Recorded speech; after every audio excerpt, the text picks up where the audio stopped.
Homes in rural areas could face being squeezed even tighter due to rising living costs. Household energy bills are said to have more than tripled over the last 6 months.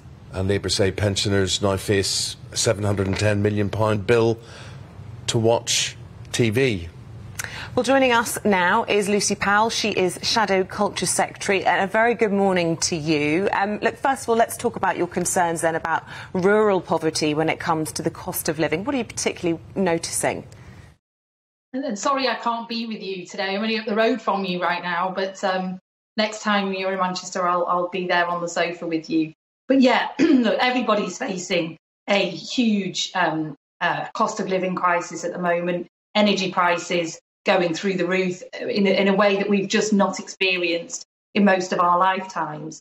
But as well as those on fixed incomes like pensioners, on those on low incomes, those in rural communities are seeing their bills going up even faster.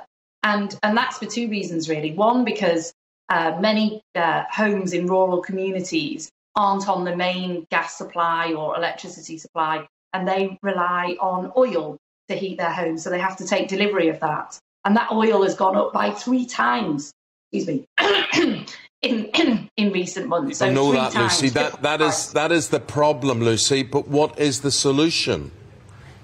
Yeah, and they're also poorly insulated as well. So that's why we're calling for a windfall tax on the gas and oil companies who are seeing absolutely rocketing profits at the moment, unexpected profits, because, of course, these price hikes, the money's going somewhere and it's going to shareholders and it's going to the oil and gas companies.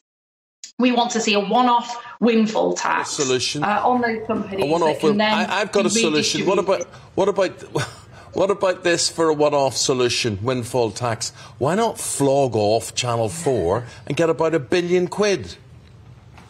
Well, I don't support that because nobody particularly wants that. In fact, Channel 4 invests more than £1 billion a year already. It's a non-profit, publicly owned asset. It doesn't cost the taxpayer a single penny, and it reinvests all the money that it makes from advertising into small independent production companies and supports many jobs and opportunities around the UK. Selling it off to a foreign-owned media company, which is what would happen otherwise, we'll see reduced investment, we'll see profits being pulled away, and it will see reduced investments in that great British programming that Channel 4 is renowned for, that the things that are not so profitable, it will see a reduction in that, and we'll see less money going into the regions and nations of the UK in the way that Channel 4 does at the moment. So no one's really calling for selling off of Channel 4. It doesn't make economic sense, and it certainly doesn't make creative and cultural sense. And at a time says that. Sorry. I was just going to say the Culture Secretary says that the money raised will be used and reinvested into the sector, so it will effectively do levelling up, as they like to use that term in government, in the creative sector. Well, Channel 4 levels up every day, so they invest around £1 billion every single year, not a one-off. Every single year in small businesses, small creative independent businesses looking to begin to grow and get a foothold in this country. They provide jobs around the country in Leeds and Bristol and elsewhere through that levelling up. They do a great deal to level up. And so to sell it off to get a one-off payment to then issue grants to people, this is a sort of commercially viable, really good way of levelling up and supporting the creative economy, not selling it off once just to sort of pursue, put that money back through small pots of grants. Businesses want to engage in business, not be given government grants to grow. So it just doesn't make any sense for anybody at all. And as we were talking about, people are facing real issues right now with their cost of living, energy prices, food prices, petrol prices exponentially going up. They want to see a government focused in a laser-like way on those issues, not in some petty little vendetta against Channel 4 that will be a protracted, difficult issue that will serve no good for the British public, the British public interest, or for British creative industries either. Lucy Powell, sorry, can you hear me? Sorry. Are you then going to bemoan and miss programmes like Naked Attraction when they're gone?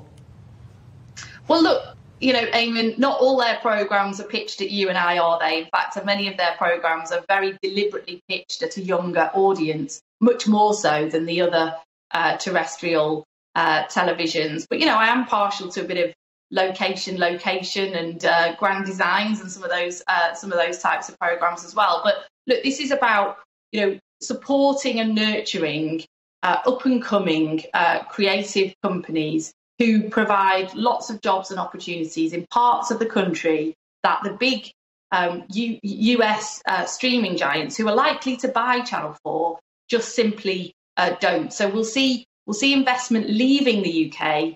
We'll see it going into foreign hands. Sorry, I'm not necessarily in agreement with you here, because the big streaming companies invest in Belfast, they invest in Cardiff, they invest in central England as well, they invest around the M25. They seem to be doing a lot of investment. But anyway, Isabel, you've got something there. Well, we're almost out of time, and I just wanted, whilst we've got you, I wanted to ask you about another really important issue. You'll have seen it on the front of the Daily Mail today. This is about the Equalities Watchdog taking the decision that trans people can now be banned from single-sex toilets in places like hospitals and gyms. I just wondered whether you welcome that, and whether you believe that that means, therefore, that trans people cannot be considered as women.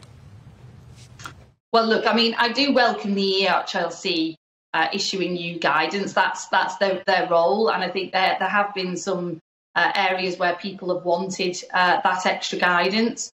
What they are, in fact, saying is that in the case of law, that people should be included wherever possible. It's around inclusion of people, including those who are trans. That's the rule of thumb, is inclusion, not exclusion. But there are circumstances where it's appropriate for safety reasons, or in the case of sport, for fair competition reasons, you know, where inclusion doesn't trump issues around safety or fair competition. And so they've given some examples of that. But I think what we now need to see is some more practical guidance around what that actually means, because what the EHRC are also saying is that you can't ask for certification, or you can't ask for people to produce documentation in order to implement that kind of guidance. So, I welcome some clarity. Shadow Culture